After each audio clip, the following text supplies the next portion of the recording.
자, 안녕하세요. 우리 사회 나가도록 하겠습니다. 우리 지난 시간에 복습을 먼저 해봐야 되겠죠. 지난 시간에 삼국에 대한 이야기를 좀 했었어요. 삼국이 어떤 식으로 발전을 이루었나 라는 얘기를 했었는데, 일단 삼국의 이름 다 기억나죠. 어디였어요? 당연히 고구려, 그리고 백제, 신라 순서였고요. 자, 전성기를 맞은 순서는 어떻게 된다 그랬어요? 백제가 가장 먼저라고 했고, 그 다음에 고구려, 그 다음에 신라라고 했는데, 굳이 몇 세기다라고 나누면 백제는 4세기, 그리고 고구려는 5세기, 신라는 6세기가 된다라고 얘기를 했습니다.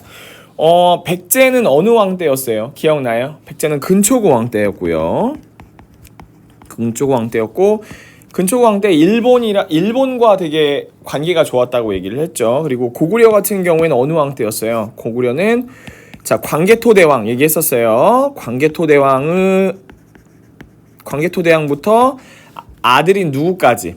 장수왕까지 우리나라를 크게 확장시켰다. 자, 이 고구려의 영토를 크게 확장시켰다라는 거 꼭 알고 있어야 되겠고, 그리고 신라 같은 경우에는 6세기인데 원래 고구려의 압박이 너무 심해서 신라는 누구랑 동맹을 했냐 그랬냐면 나제 동맹, 백제랑 동맹을 맺었다고 했어요. 버풍왕부터 시작해서 누구까지? 진흥왕까지. 신라는 나제 동맹을 했지만 백제를 배신을 했죠. 그래서 백제를 공격해서 한강 유역을 빼앗았습니다. 그때 있었던 일이 백제의 성왕이 전사하는 일까지 발생을 했죠. 자, 그렇다면 이번 시간에는 마지막으로 전성기를 맞은 신라가 결국 이제 삼국을 통일하게 되는데, 어떤 식으로 통일을 하게 되는지 우리 한번 보도록 하겠습니다. 일단은 버풍왕 다음 왕이 진흥왕이에요. 버풍왕 다음이 진흥왕이었는데, 진흥왕 때 굉장히 많은 나라를, 영토를 빼앗았다고 얘기를 했어요.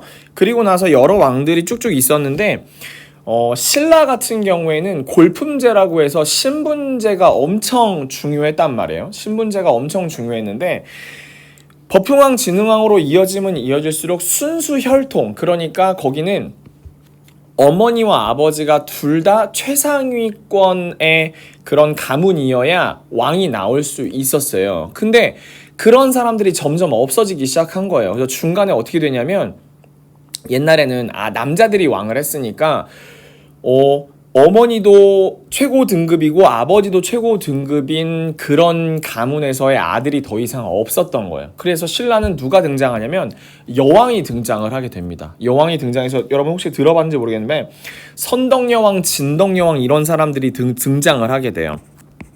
자, 선덕여왕하고 진덕여왕이 등장을 하게 되죠.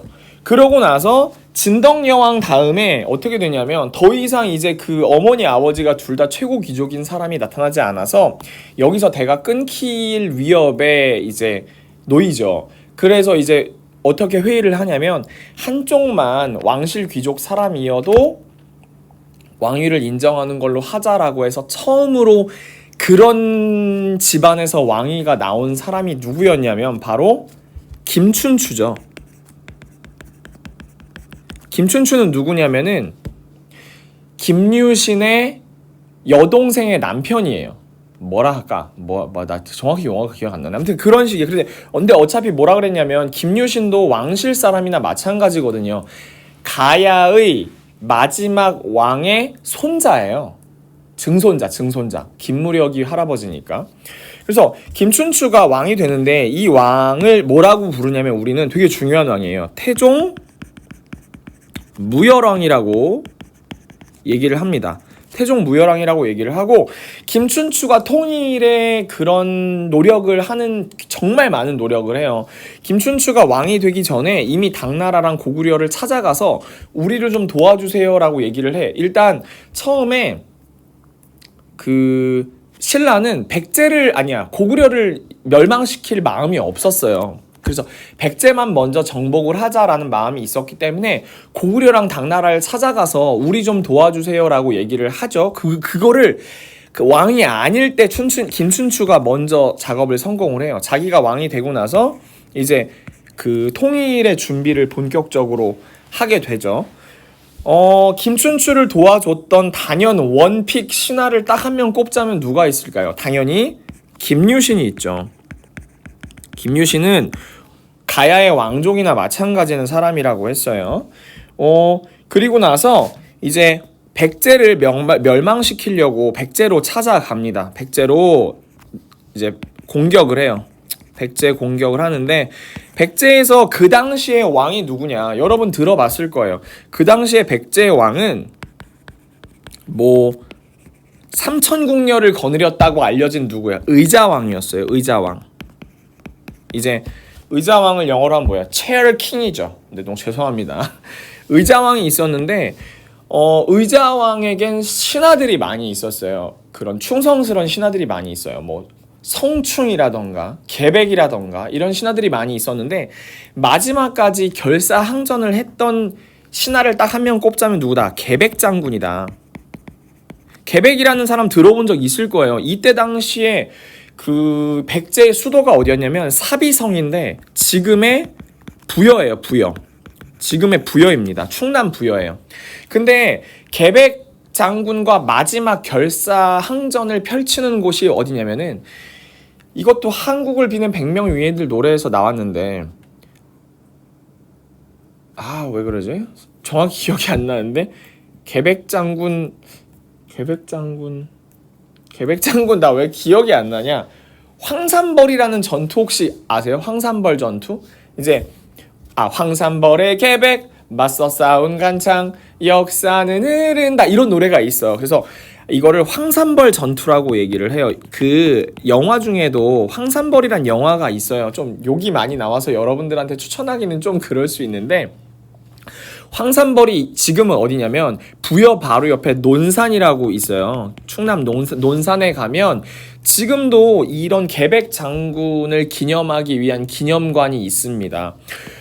소문에는 그러니까 선생님이 이제 그런 책 같은 걸 읽으면은 계백 장군이 마지막 전투를 싸우러 나가기 전에 그런 가족들을 모여놓고 이렇게 얘기를 해요. 어차피 나는 전투에 나가서 질 거다. 그러니까 너희 신라군의 노예가 될래? 아니면 내 칼에 죽을래? 뭐 이렇게 얘기를 해서 적군의 노예가 되기보다는 차라리 장군님의 칼에 죽고 싶습니다. 그래서 자기의 가족들을 죽이고 전투에 나갔다는 그런 물론 사실일지 아닐지 모르겠지만 그런 얘기가 있을 정도로 백제의 상황은 엄청 안 좋았어요. 그래서 마지막 황산벌 전투를 나갈 때 5천 결사대라고 해서 5천 명을 이끌고 계백이 전투를 나갔다고 합니다. 그래서 이 당시에 누구랑 싸웠냐? 우리가 아는 이제 계백 장군이랑 누구랑 싸웠냐? 당연히 신라의 김유신하고 싸웠겠죠.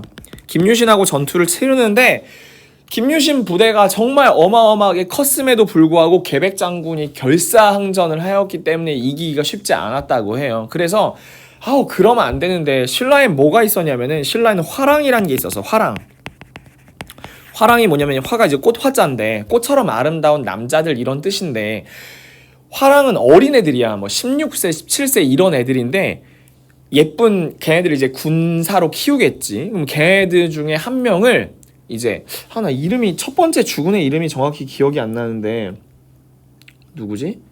반굴이라는 남자였던 것 같아. 반굴이란 남자를 혼자 이 5천 결사대에 보낸 거야. 너 가서 목숨을 바치고 와라 이렇게.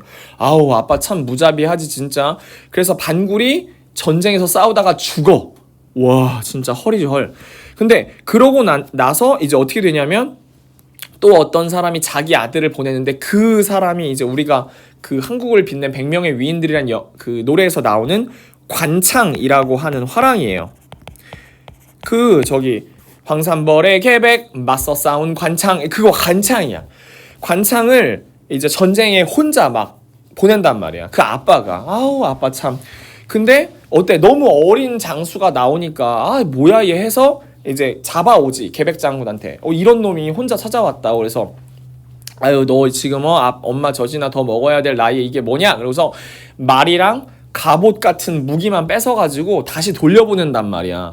그러니까 이 관창의 아버지도 참 무자비하지. 너 이렇게 살아 돌아온 건 가문의 수치라고 나가 죽으라고 막 이렇게 얘기를 한단 말이야. 그러니까 이제 관창이 아버지 제가 다시 한번 가문의 명예를 회복할 수 있는 기회를 주십시오 해서 또 나가서 또 잡혀서 뺏기고 오고 이거를 한 두세 번 했다고 해요. 근데 결국엔 어떻게 되냐면 계백 장군이 계속 이렇게 찾아오면 이제 우리 쪽 군사도 다칠 거 아니야. 그래서 결국 관창을 목을 베게 되죠. 관창의 목을 베서 이제 보통 그렇게 목을 베면 목을 이제 상대편에게 돌려주는 게 약간 전쟁의 예인가 봐. 그래서 돌려줬는데 어린 아이가 목만 이렇게 덩글덩글 해가지고 말에 오다 보니까 신라군의 신라의 병사들이 어땠겠어? 막 눈이 뒤집혔겠지, 막 횟가닥 뒤집혔을 거야.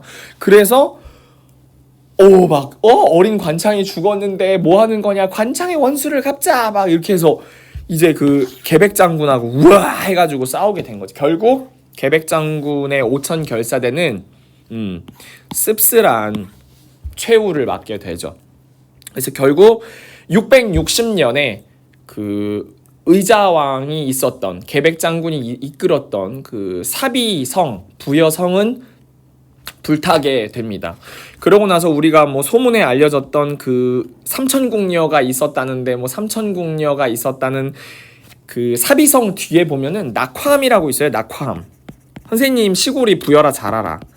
낙화암이 뭐냐면 낙이 떨어질 낙자고 화는 꽃화자야. 암은 이제 바위 암자지. 근데 이제 꽃이 떨어지는 절벽이라서 낙화암인데 거기서 삼천궁녀가 떨어져서 뭐 자살을 했다 뭐 이런 슬픈 전설이 있을 정도인데 선생님이 직접 낙화암을 가봤는데 3,000명이 떨어지기에는 좀 너무 좁지 않았을까라고 생각을 해요.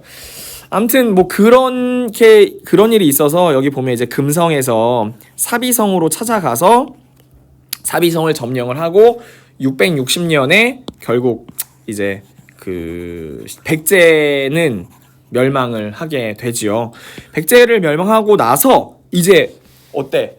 처음에는 백제만 멸망시킬 생각이었어. 백제만 멸망시킬 생각이었는데 그때 당시에 고구려의 캡틴이 누구였냐면 왕이 있었거든. 근데 왕 말고 누가 있었냐면은 연개소문이라고 들어봤는지 모르겠어. 연개소문이라고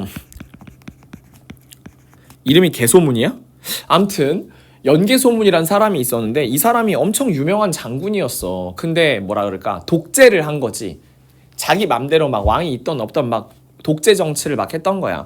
그때 당시에는 고구려가 되게 강했다고 해요. 그러니까 이제 신라도 감히 연개소문을 칠 생각을 못 했겠지. 근데 연구소문이 어떻게 했어? 죽었어. 죽으면서 아들이 셋이 있던가 넷이 있던가 아들들한테 얘기를 해. 너네 싸우지 말고 잘 살아라 이렇게 얘기를 하는데 아빠가 가지고 있던 권력이 너무 셌기 때문에 이 아들놈들이 지네들끼리 쳐 싸우고 난리가 난 거야. 그래서 어떻게 돼? 나라가 막 약간 이렇게 이렇게 된 거지. 그거를 신라에서 소문을 안 들었을 리가 없지. 그래서 신라에서 당나라에 얘기를 해. 중국이지. 중국 당나라에 얘기를 해서 당나라 지금 고구려가 완전 이거야. 그러니까 우리 그 평양성을 공격을 합시다. 평양성이란 영화도 있죠. 알죠? 평양성이란 영화도 있어요. 그래서 평양성을 이제 당나라랑 연합을 해서 여기 보면 이제 당나라도 이제 슝 오잖아요. 슝.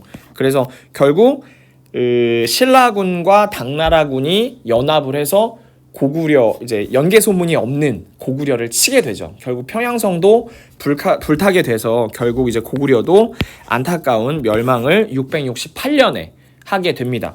아까 처음에 이제 통일의 초석을 놨던 왕이 태종무열왕이라고 얘기를 했어요. 그렇죠? 태종무열왕이라고 얘기했는데 실제로 통일을 완수한 왕은 누구냐면 문무왕이야.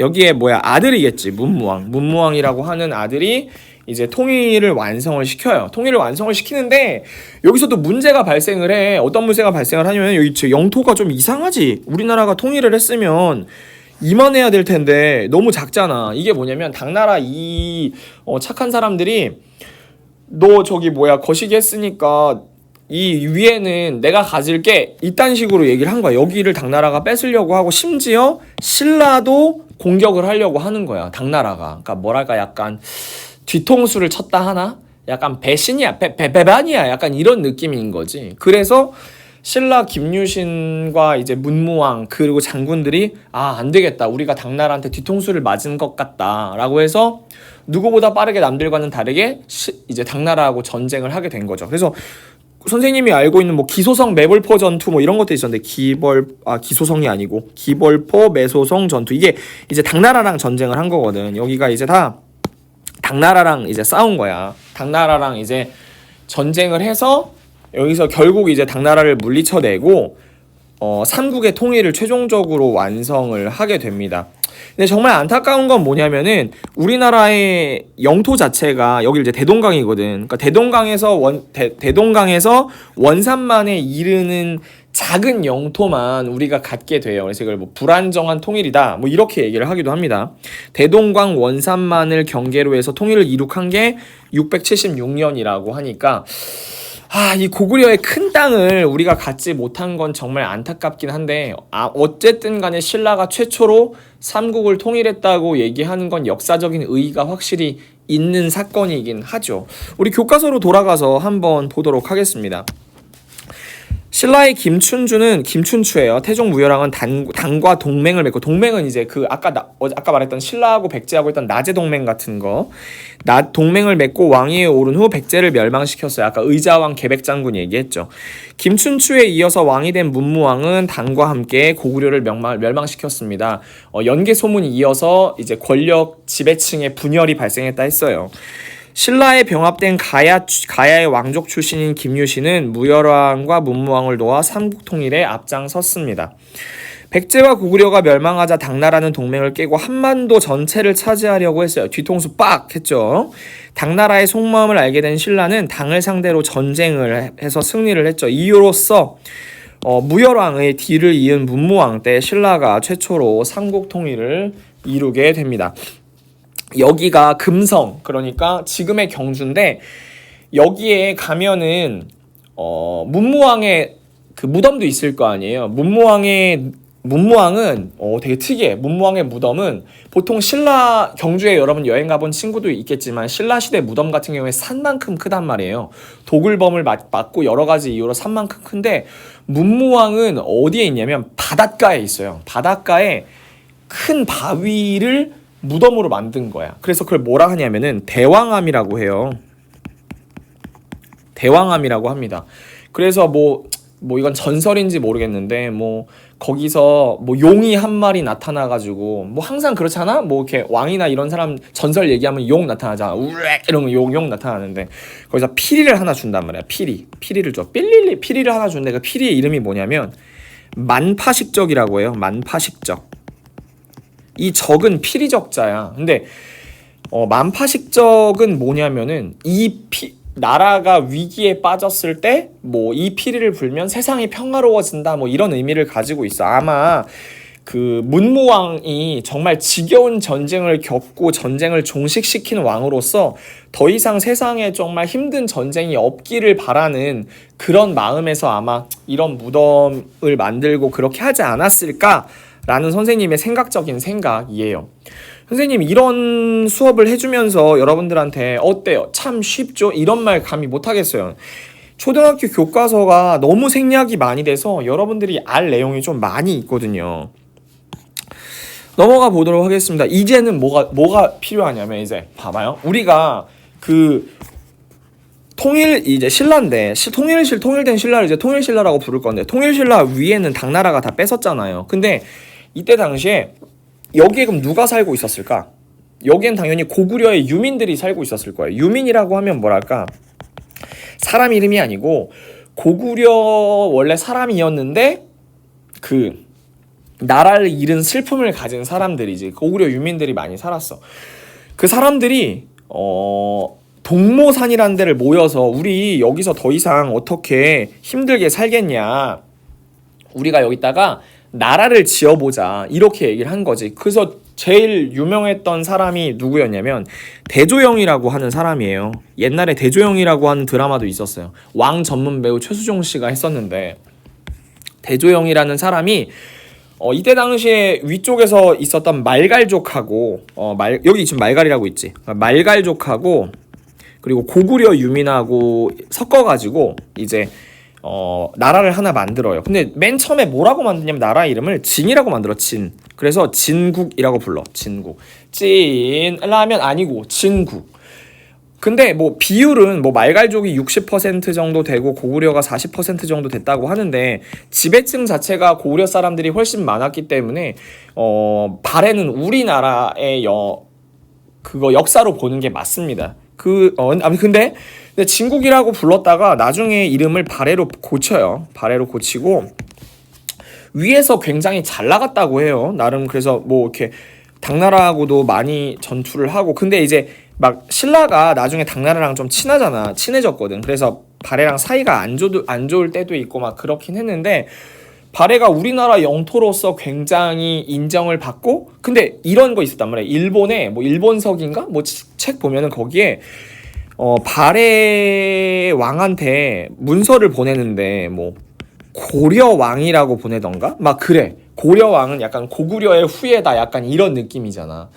그리고 이제 발해가 너무 잘 나갔기 때문에 나중엔 뭐라고 불리냐면은 이제 해동성국이라고 불려요. 해동성국. 약간 어떤 느낌이냐면 뭐 동쪽에 엄청 크고 웅장하고 잘 나가는 나라, 약간 이런 느낌이란 말이지. 근데 이제 그 발해도 멸망을 하게 되는데, 발해 멸망에는 아직도 얘기가 되게 많아. 어쨌든 거란족이 침략해서 망했다고 돼 있거든. 거란족이 침략해서 망했다고 돼 있는데, 약 1000년 정도, 우리 지금 2020년이잖아요. 약 1000년 정도 부근에서 멸망했다고 돼 있는데, 소문 혹은 과학자들의 피셜에 의하면 이때 당시에 백두산이 폭발했다고 해요.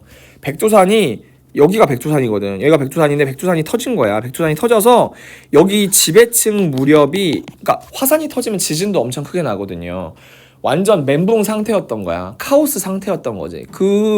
뭐 일본의 지층을 연구하던 사람이 바람 못해 이렇게 부르거든. 그래서 여기서도 그때 당시에 그 일본의 발에서 나타났던 지진 그런 화산재가 발견됐다고 하는 거 보아서 아마 백두산 폭발로 얘네가 이렇게 멘붕 상태가 됐는데 거란족이 쳐들어와서 멸망하지 않았을까? 약간 뭐 이런 생각이 들기도 하죠.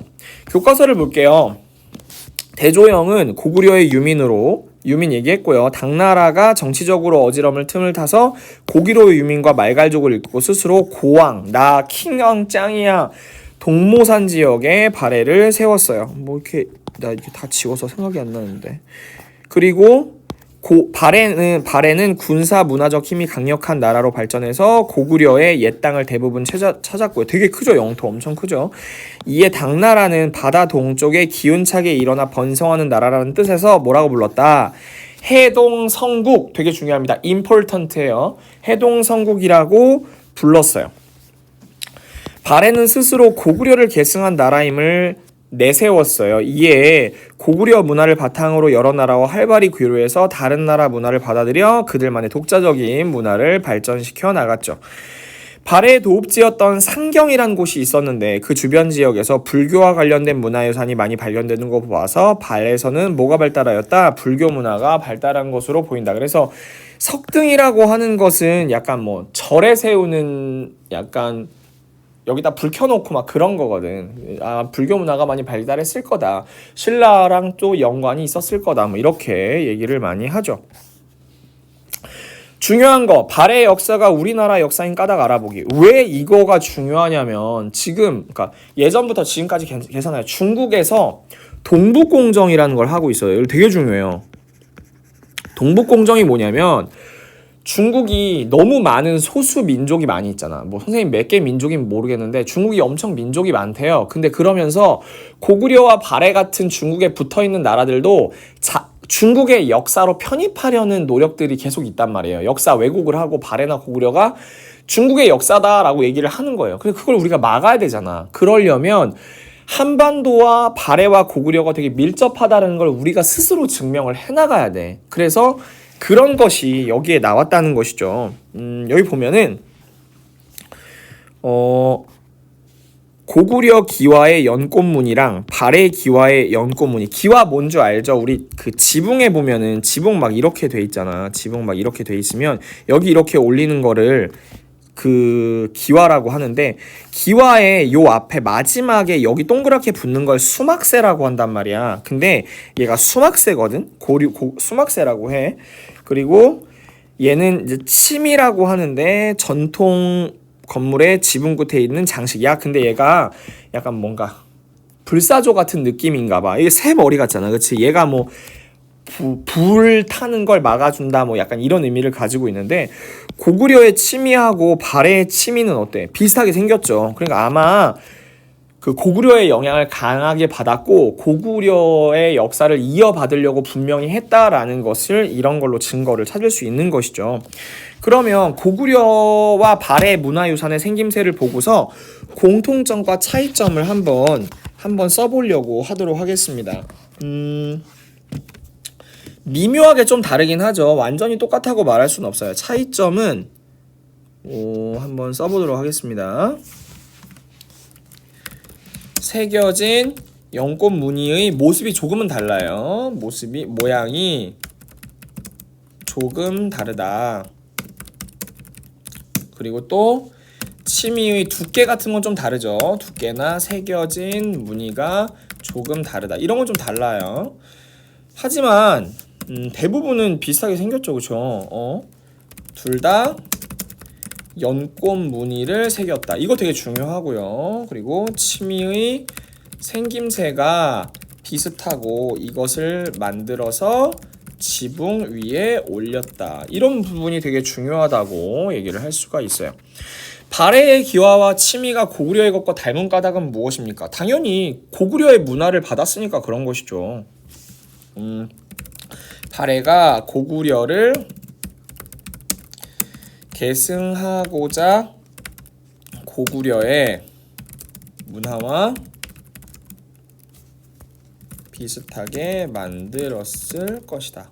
이렇게 충분히 여러분들이 생각을 해볼 수 있을 것 같습니다. 자, 발해는 고구려와 어떤 기록이 있는지 봅시다. 구당서라고 하는 책이 있나봐요. 뭐 이렇게 당나라의 역사를 담은 책인데, 발해의 시조인 대조영을 고려별종우라고 기록돼 있어. 고려라고 하는 건 고구려에서 따온 말이거든요. 그리고 또 여기 보면은 목간이라고 하는 것이 뭐 이렇게 글씨 쓰려고 하는 거래. 근데 고려사라고 돼 있죠. 고려사. 이 목간 기록에 따르면 일본은 발해에 보낸 일본 사신을 견고려사라고 부른다. 이게 사는 이제 사신을 말하는 거야. 그러니까 사신은 죽이는 사람 말고 심부름꾼이죠. 그리고 또 속일본기. 선생님이 아까 무슨 얘기를 했지? 일본석이 아니었네. 일본석이 아니고 속일본기네요. 죄송합니다. 속일본기에 따르면 발해의 무왕이 일본의 국서를 전할 때 자신을 고려국왕이라고 칭했다. 고려라고 하는 것은 고구려라는 것이죠. 발해의 왕에게 고합니다. 고구려 때부터 형제와 같이 친하게 지내온 나라의 소식이 끊어졌는데 연락이 오니 기쁩니다. 라고 얘기를 하였대요. 그럼 당나라는 대조영을 어느 나라 사람이라고 생각했을까? 당연히 고구려 사람이라고 생각했겠죠. 발해의 무왕은 왜 자신을 고구려 국왕이라고 말했을까? 내가 고구려를 계승했다고 생각했으니까 그렇게 말을 했겠죠. 주변 나라들은 발해가 어느 나라를 계승하려고 한다고 생각했을까? 고구려겠죠. 그리고 발해가 우리 역사인 까닭은 고구려 스스로 고구려를 계승했다고 말도 했고, 주변 국들도 다 발해가 고구려를 계승했다고 인정을 한 부분이에요. 정리해 보겠습니다. 고구려의 후손이라고 생각했을 것이다. 또 그냥 여기다가 뭐라 쓸까요? 발해의 무왕은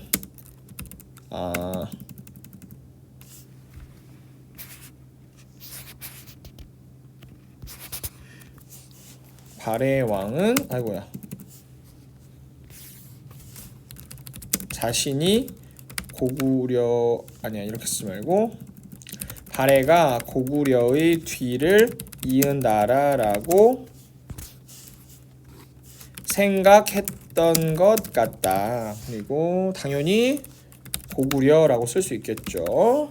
그리고 우리나라의 까닭은 발해는 스스로 고구려를 계승한 나라라고 생각했고, 주변 나라도 그것을 어떻게 했어요? 인정했죠. 그것을 인정했으며 고구려와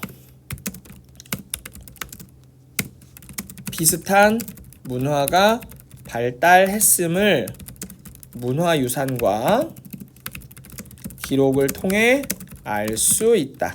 이렇게 정리를 하면 될 것 같아요. 내용이 교과서 내용이 되게 부실해요. 교과서 내용이 부실합니다. 나 어느 몇 쪽 했는지 얘기 안 했지. 오늘은 5차시고 이걸 지금 와서 쓰면 뭐해. 5차시를 했고요. 그리고 교과서는 18쪽에서 21쪽까지 정리를 했어요. 항상 뭐 다른 과목도 다 중요하지만 역사는 되게 중요해요. 알겠죠? 꼭꼭 두세 번씩 교과서 읽고 그리고 모르는 내용 다시 한번 들으셔도 됩니다. 다른 책 많이 찾아보셔도 돼요. 오늘 여기까지 할게요. 인사하고 마치겠습니다. 안녕.